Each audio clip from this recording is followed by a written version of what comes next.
Hey guys, what's up? Welcome back to the channel. It's Cynicalex, and today I want to talk about the Venom update in Marvel Future Fight. Or at least that's what I was hoping I would be talking about with the first sneak peek slash teaser. I also was hoping that I could talk about possibly the look of the new Hawkeye uniform that we should be getting.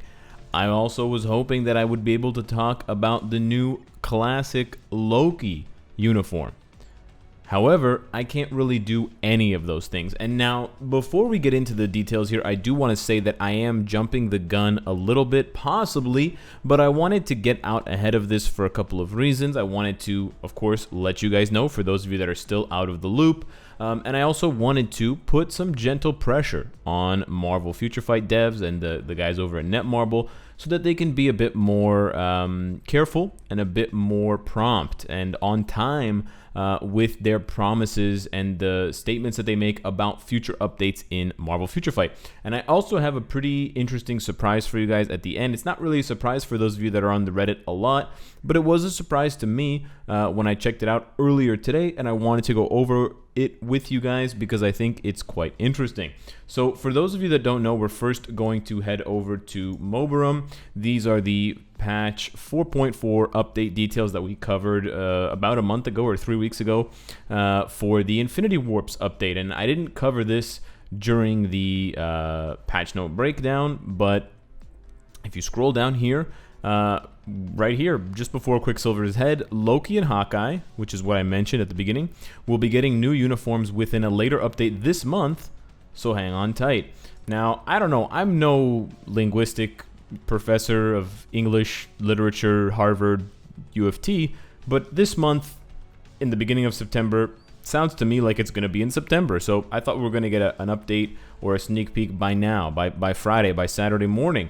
But it doesn't seem to be the case, which is kind of disappointing. And so I took to Twitter. I did so on the live stream tonight on tour, last night on Twitch. So if you guys were there, you'll recognize it. If not, you should really be on the live streams. I don't know what you're doing with your time at night, but it's better spent with me than with your loved ones. And yeah, I tweeted at them, dread it, run from it. The end of September still arrives. Give us an update here. Is it coming in October? When is it coming?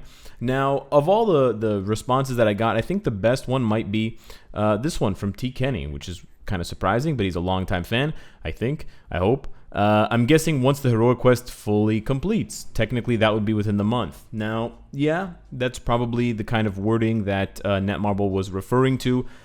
It's not the wording that I or you were probably understanding or expecting, but that's probably the most logical, least kind of trolly version of the truth and what is probably going to be the case. So I don't know. Are we going to start seeing sneak peeks next week? Hopefully. Did I possibly mistakenly package the Loki and Hawkeye stuff with a Venom update? Yeah, maybe. I know a lot of you guys are hoping that Venom does get a rework, a buff, a new uniform of some kind to coincide with the movie coming out.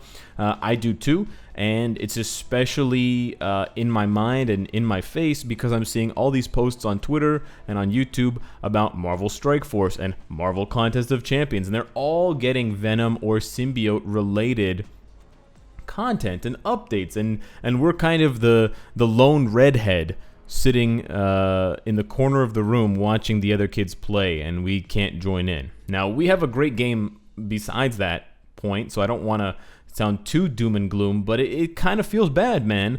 Such an iconic classic villain like Venom getting no love and basically only usable in Marvel Future Fight as a hero. And most of the time as a support character, not even a main DPS, is a bit lame sauce, if you ask me.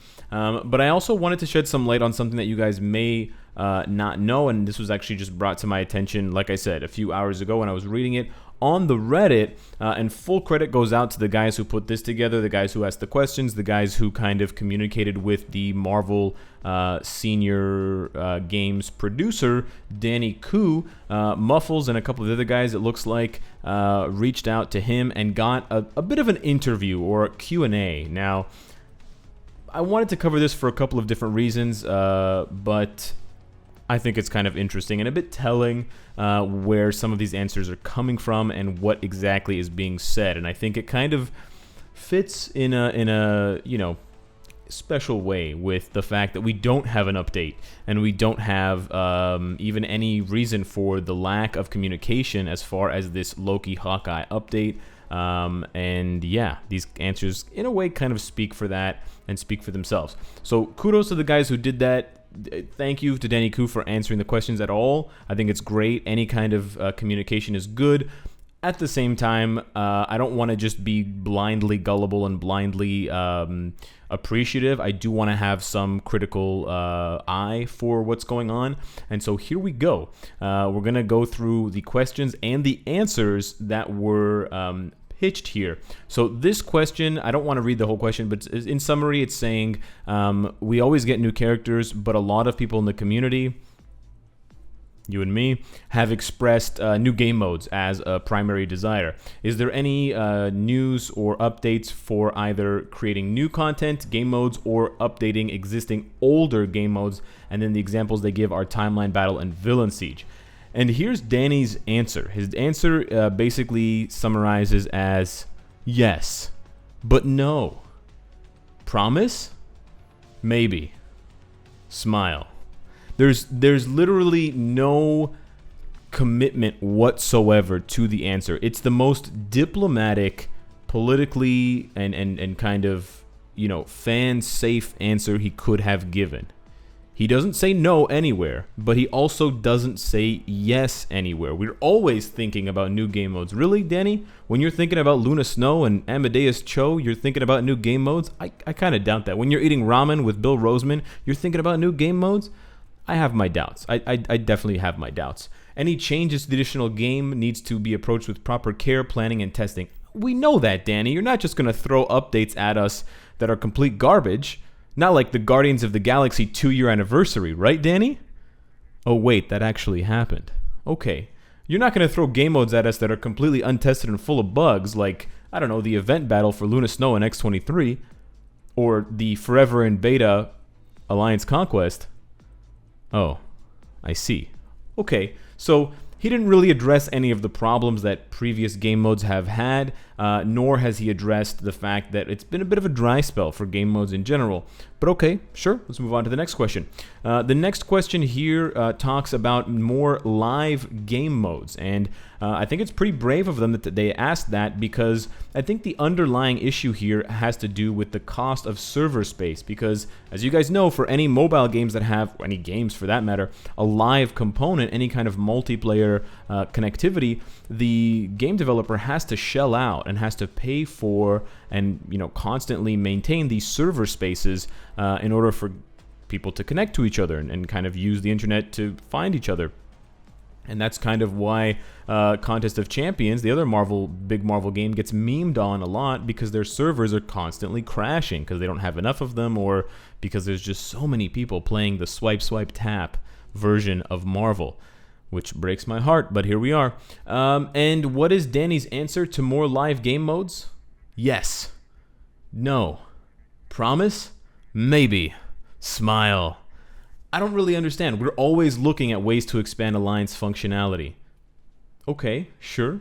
But they talked about live timeline battle and battle world, which aren't really Alliance portions. Now, the second part of the question kind of alludes more to alliances, but it almost feels like a canned answer. It almost feels like a pre-written answer that's just kind of a catch-all, safe as possible message. And I understand that Marvel is a very huge empire, and they don't want employees to write their own thoughts and throw things out there that could be taken negatively or misinterpreted by the media or the community at large. And the everyday man on the internet now has a lot more power, because one tweet that gets enough coverage can really have a huge impact. And you guys saw a year ago with or more than a year ago with Star Wars Battlefront 2, the guys went on for an AMA and they said some dumb stuff and they got roasted to hell.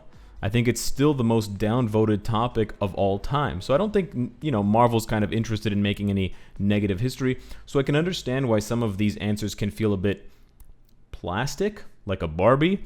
But man, it's a bit, the timing is a bit bad. with no Hyperion update for a while now, and that's a question later on, believe it or not. And also now the missing Hawkeye and Loki uniform update. Now this one is really good. It asks about tie-ins to events either in the comic arcs or some kind of cinematic universe in the MCU. And the message is probably the most real message or answer that they give us so far. There is a little pitch here at the end where they just mention Infinity Warps. Like, we know what game we're playing, sure, but they do mention the Marvel publishing team, and this one does feel genuine. But yeah, it kind of just continues this way. They bring up the art book, and they're asking if they're going to maybe renew the art book. They do say that there's no announcement, which I think you can read as no. We're never going to make another art book. Maybe it just didn't sell well enough. It was too expensive to produce. But kudos to the question askers for asking something like that. I don't know if I would ask that given the circumstances, but it's true. Marvel Future Fight is one of the most beautiful mobile games in terms of the artwork, and yeah, having that kind of physically represented in some sort of book or a magazine or some kind of printout really does bring it to life and give it the proper recognition that it deserves. Unfortunately, the answer is no. Then we got here the mention of Hyperion, which is pretty bold from Random Lunatic. And yeah, he just basically says, we're doing it and it's coming. And when it's ready, it's going to be great. And they're going to announce it. So really not telling us anything. It's just basically, yes, we haven't forgotten about it. Well, you could give us a little bit more. I don't know. Perhaps Danny doesn't have more information. Perhaps he's just been told that he can't share more information. Perhaps Danny didn't even answer these questions personally. We don't really know exactly. If this Q&A was done strictly over email, anyone could have been writing it. I don't want to be too cynical here. Perhaps Danny was reading it and then dictating it to someone else because he's a busy guy. He's got lots of things to do. Maybe he was having some ramen with Bill Roseman, thinking up a new character. Call me up for the next meeting, guys. I can definitely pitch you some really great ideas. But yeah, it's just feels a bit stiff. And then here they talk about new characters, Luna Snow, and Danny. If you guys haven't been following him on Twitter, Danny Koo has a lot of love for Luna Snow and some of the original Marvel characters that Marvel Future Fight has created, especially, but also for the other games.